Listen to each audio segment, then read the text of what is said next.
I'm Dan Weber, the video producer at the Office of Adventist Mission. I'm in Chiclayo, Peru, and we've come here to take a look at church planting. This is a town of over 10,000 people, but because of church planting and small groups here, there are now 150 small churches that have sprung up in this area. Welcome to Global Mission Snapshots, where we take you to the front line of mission. Just before he went up to heaven, Jesus gave us a command. He gave us a mission. Jesus said, "Go. Go unto all the world, telling them of His love." This is our mission. This is our global mission.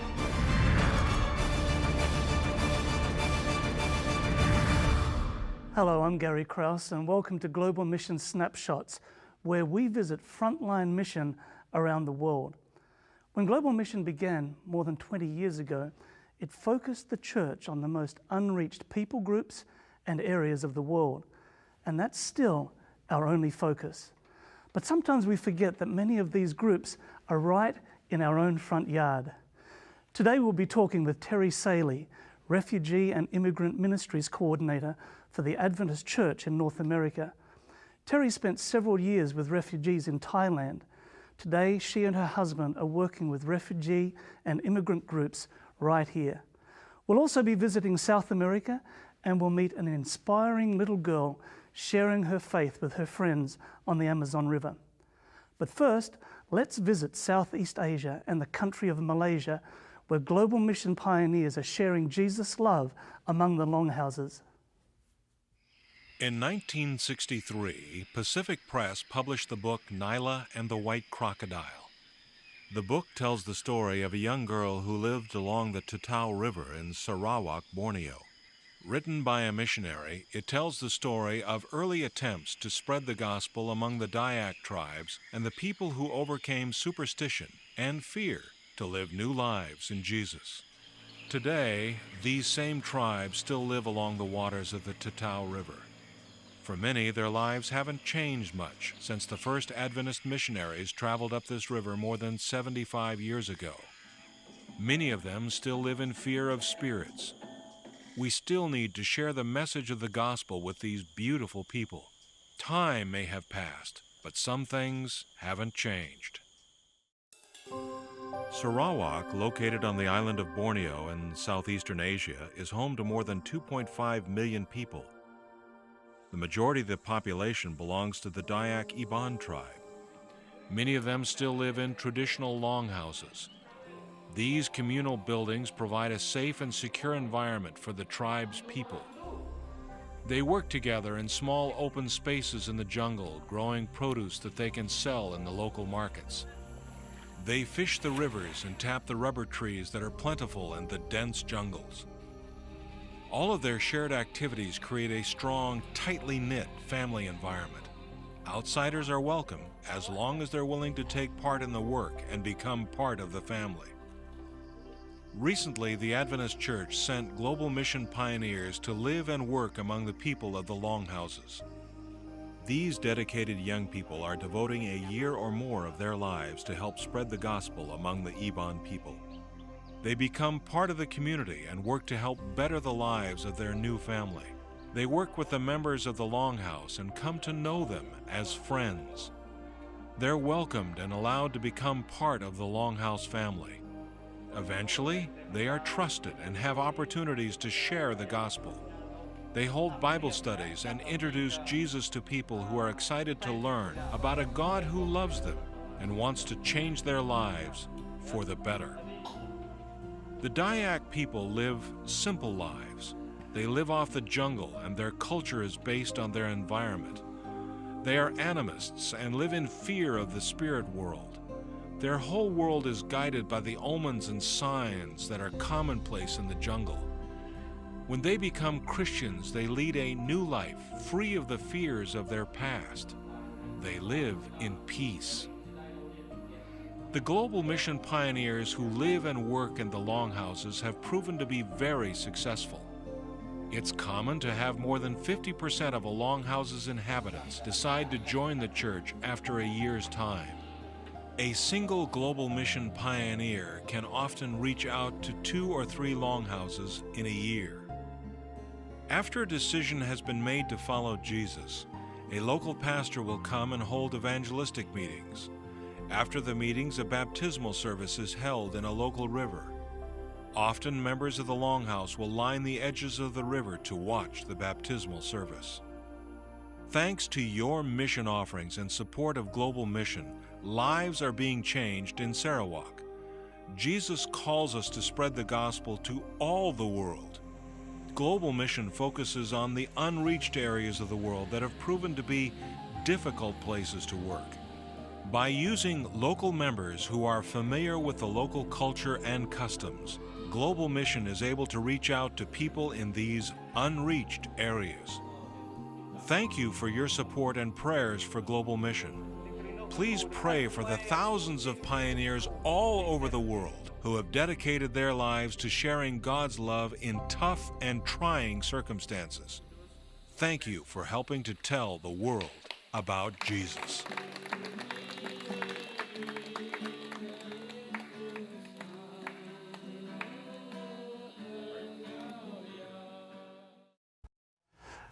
Well, from the longhouses of Malaysia, we now travel to the refugee camps of Thailand. And my guest is Terry Saley. Thank you, Terry, for joining us today. It's a privilege to be here. Now, you head up immigrant and refugee ministries for the Adventist Church in North America. What does that mean? Well, first of all, it means helping us to be aware of who refugees are, why they're here, and then facilitating ministries to them. Yes. And that involves so much. There are so many needs, but they are so eager to hear the gospel. Yes. So if we can find someone who can speak their language, who already believes in God, the word spreads like wildfire. And when they discover a relationship with Jesus, they can't help but share it, and it just spreads. Yeah. Now, when did you start your interest in these people groups? Well, I was not aware of refugees until I was a student at Union College. And on the bulletin board, I saw a little notice looking for people with cars that would be willing to take Cambodian refugees to a worship service in their language. Dr. Beatrice Neal and Elder Ralph Neal were they had been missionaries in Cambodia, and they were doing a worship service for Cambodian refugees there. And so I thought, well, I have a car, I'm free on Sabbath afternoons, and so I signed up. And that was my first experience with refugees. I went to pick up these families, and the children, they were so excited, they come running out barefooted in the snow. Wow. That was my first contact. And then it was test week of that year. I felt impressed to call the vice president of the college at that time, who's now actually president of Union College, Dr. John Wagner. I felt impressed to call him on a totally unrelated topic. And he said, well, I have you on the phone. Have you ever thought of overseas service? And I said, well, I had, because friends wanted me to be a student missionary, but I counseled with people, prayed about it, and felt that I should wait a little while. So, but he said, would you be willing to come to my office and talk about it? And when he told me about refugees and the boat people from Vietnam, I just knew that this was a call from God. And I didn't say so then. I said, well, I'll pray about it. Right. But God showed me through all kinds of little providences that this was his will. And so you went as a volunteer to where? I went to work in the refugee camps in Thailand. There are several, but I worked primarily initially in Ubon. I went for 6 months, ended up staying 4 years. Wow. And it was a life-changing experience. Okay, now, life-changing in what way? Somehow, working with people who are less fortunate, who have been through so much and yet are so cheerful and happy and humble and respectful and appreciative, it just can't help but change your life. And I remember one experience, a young man, about 17, said, "Can I share my story with you?" And that was a treat because on another occasion, I was teaching English and Bible. In an English class, I thought, I really don't know what these people have been through, really. So I'm just going to dedicate a class to talking about it. And so I introduced it, and I said, "So tell me, why did you leave your home country?" And they started laughing. And I was puzzled, and a young man who was kind of the spokesman for the group spoke up, and he said, "We're laughing so we don't cry." Wow. And I realized that wasn't a class time topic, but it was a treat on occasion when individuals were willing to share their story. And this young man said, "I was 10 and my sister was 7 when the communist officials for the new government came and captured my parents, who had good jobs in the government in the capital city of Laos. And I knew I was the man of the house now, and I had to take care of my sister. And so I thought, what can I do?" And he realized, well, we have a bathtub, which most people in our country don't have. I can maybe use that to raise fish to sell at the market and care for my sister. Well, he tried his best, but he realized that it wasn't enough. Mm-hmm. And so they found someone willing to take them across the Mekong River. They left the car parked in the driveway, good home, and he said, "I've never seen my parents again. I haven't heard. I don't know if they're dead or alive. I don't know if I'll ever see them again. But I'm so glad that communism came into my country." And my mouth must have dropped open because I couldn't imagine losing my parents and being glad that for the circumstances that caused it. And he said, "Because if communism had not come into my country, I never would have learned about God." Wow. That taught me as nothing else how much it means to these people to learn about their Heavenly Father, Yeah. to be able to have a relationship with Him. And that just gave everything I had been doing more meaning. And that was one of many little things God used to later impress me that this should be my life work. Mm. Thank you, Terry. Now, for people who are interested to learn more about the ministry here in North America, maybe how they can be involved, is there a website that they can go to for more information? Yes, refugeeministries.org. refugeeministries.org. Fantastic. Thank you so much for joining us today, Terry. It's been a privilege. Thank you. And please do take the time to look up the website refugeeministries.org to find out what is happening in ministry to refugees and immigrant peoples, and also to see how you can personally be involved. I read some statistics recently that said that 88% of Hindus in North America say, "I don't know even one Christian." 88%. 64% of Buddhists living in North America say, "I don't know even one Christian." 32% of Muslims say exactly the same thing. So we see these people in our community. Sometimes they drive us in taxi cabs, they serve us in restaurants, we bump into them in the street. But it's almost like they are invisible to Christians in this country and around the world. But God calls us to ministry, to the least of these, to people who He cares so much about. Next up, let's travel just a little bit further from Thailand to Cambodia.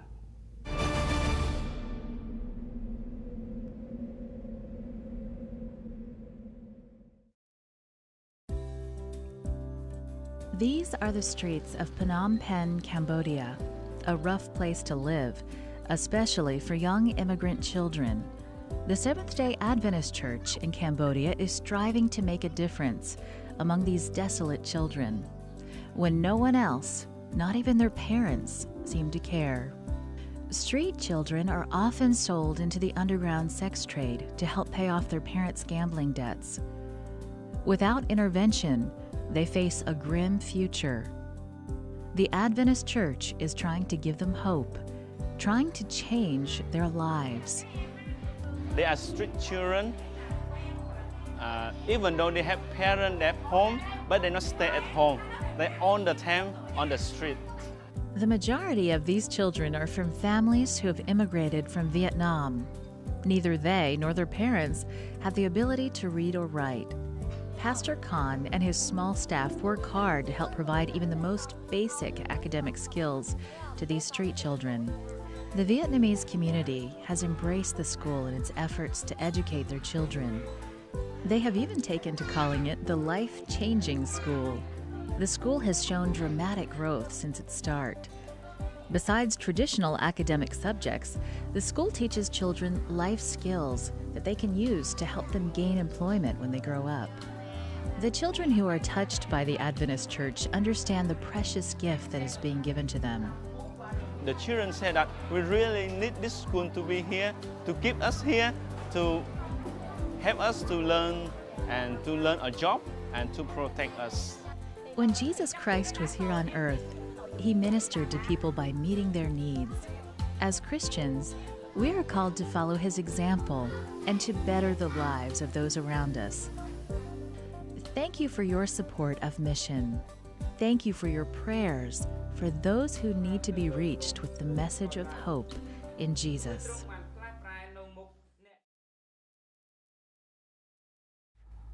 My guest is Ricky Oliveras, who is the newest member of the Adventist Mission team at the world headquarters of the Adventist Church.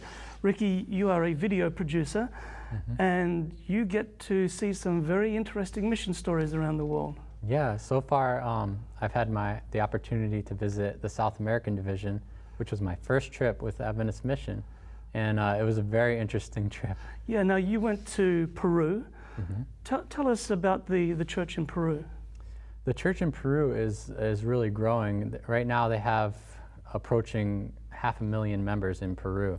So the church in Peru is very vibrant and growing very well. Now, how are they growing? Why are they growing? They're growing because when I was there with Dan Weber, the other video producer, we saw a lot of church planting and a lot of small groups. And it was really interesting and exciting to see people getting involved in their communities and reaching out to people that really don't know Jesus at all. Now, you were telling me about a lady who's involved in church planting. Tell us about that.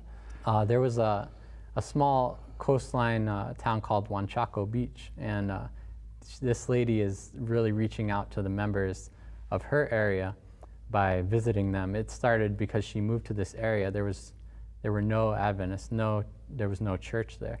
And so she was kind of sad about that, so she wanted to start something. And so she started in-house Bible studies with a few of her neighbors, which grew and which led to her doing some meetings and which really gathered some interest. And from there, she's really grasped really a lot of interest from the community around her, where they want to know more about Jesus. They want her to visit their house and explain to her who Jesus is. And it's really exciting to see her reaching the community, and it's really spreading wide. So there are now groups meeting in homes? Is that how it's happening? Or? Currently, yeah, she is still reaching people in their homes and visiting people in their homes. And they have a meeting area which is their church, and so they're meeting in that area. But we were there to film what she was doing because hopefully a new church will be planted there and built there where they can meet and a little more comfortably and worship together. Now, this woman is a trained theologian from the seminary, is she? No, and that's the most exciting part about it, is because you don't need to be a trained theologian from the seminary. You can be anybody really can reach out to their community and have an impact on their community. That's the really great part about this.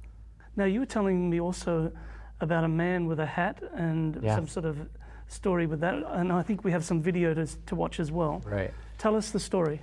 Well, the story is this man, Felipe, he was a man that was, he worked outside in Lima, Peru, and he was walking by this store. He really likes hats. He was walking by a store, and so he noticed some hats.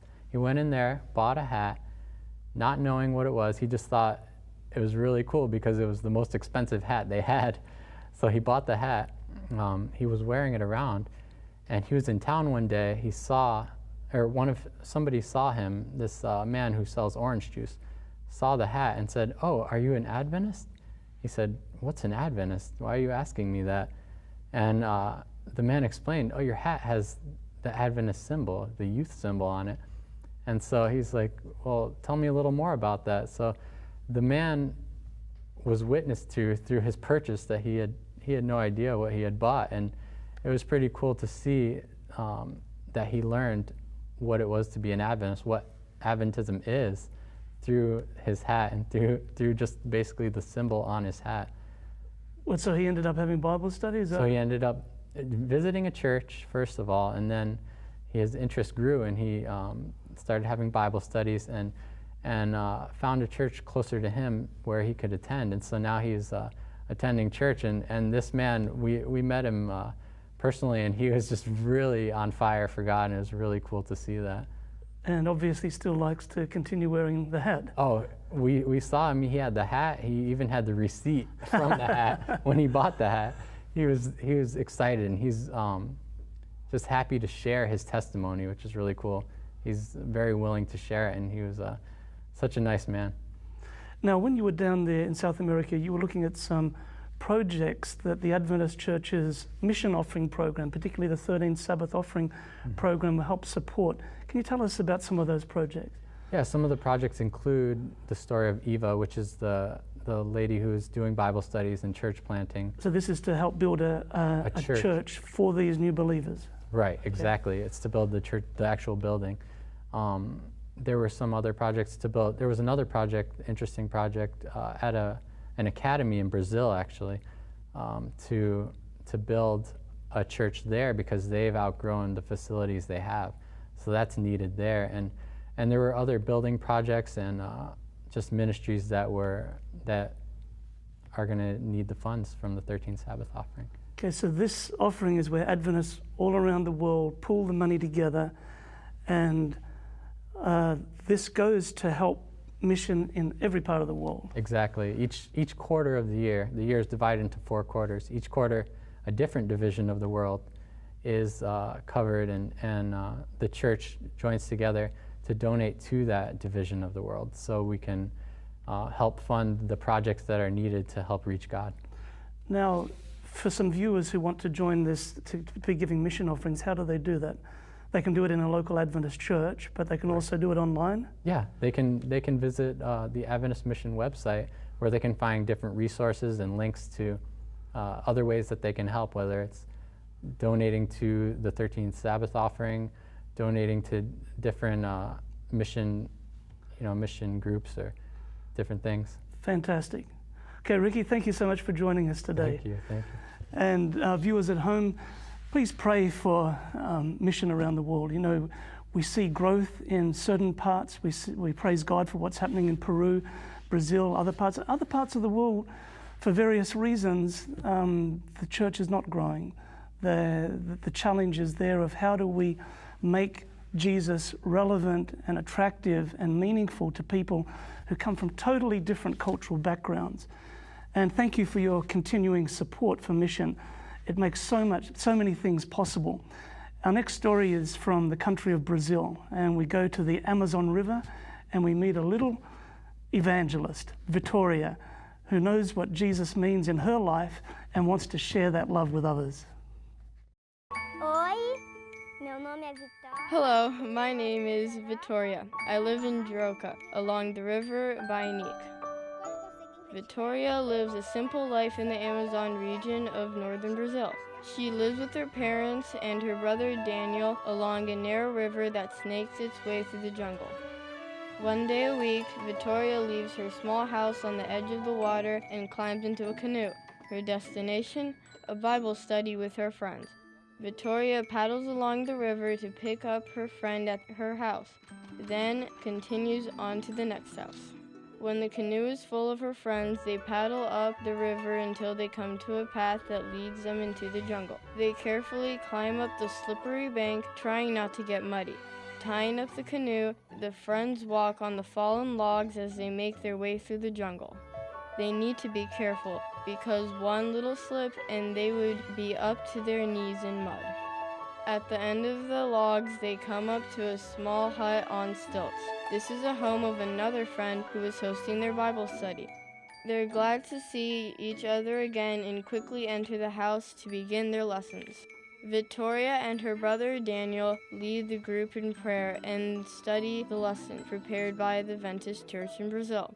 Victoria is quick to answer any questions that her friends may have. Then she leads them up in a singing song of worship and praise. As they close their meeting, they bow their heads in prayer and thank Jesus for loving them and giving them the opportunity to worship Him. Today, try and think of an interesting way that you can share the love of Jesus with your friends. How can you show other people that you love and worship Jesus, even if you aren't a 10-year-old girl who lives in the jungles of Brazil? It was Jesus himself who said, "A little child shall lead them."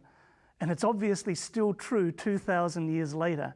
Just a little kid with a heart to tell other children about the Jesus she knows and loves.